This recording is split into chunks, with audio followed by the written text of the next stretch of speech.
Labour voters are getting used to their new leader Sir Keir Starmer, but many continue to reflect on where the party went wrong in the 2019 general election, with Unite the Union boss Len McCluskey revealing why he thinks Jeremy Corbyn suffered defeat.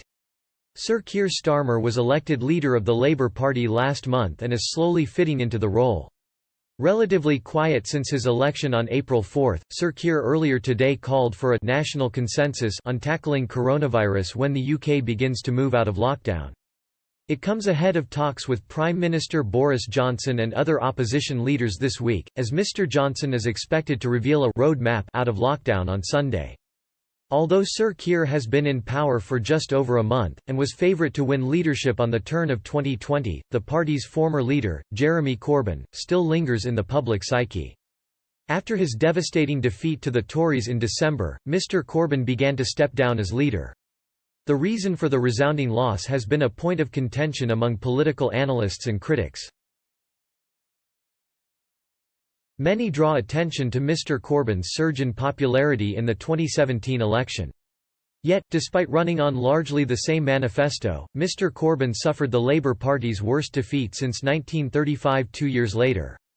Len McCluskey, General Secretary of Unite the Union, during his Oxford Union address last month, was adamant he knew the real reason why Mr Corbyn and his team lost.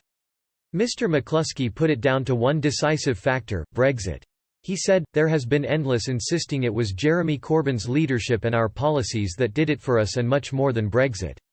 It's true that Jeremy was unpopular on doorsteps in many of our working class areas. He was relentlessly vilified by the media. And he was seen as weak. But take it in isolation, our policies were popular. All the subsequent polling has shown that. But what happened is, in an attempt to break through Brexit, Labour produced a manifesto which had far too many promises in the desperate hope that people would push Brexit to one side.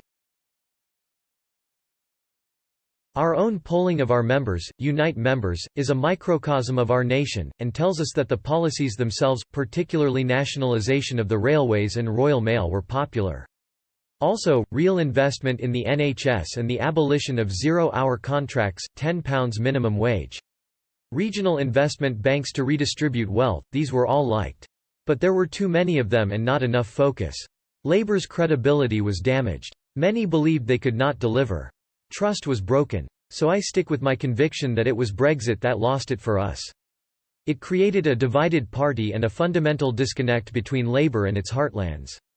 It fueled the perception that Jeremy Corbyn was not a strong leader and caused people to disbelieve the credibility of pledges that only 2 years previously they'd seen and were prepared to embrace enthusiastically, and which brought us so close to the threshold of power.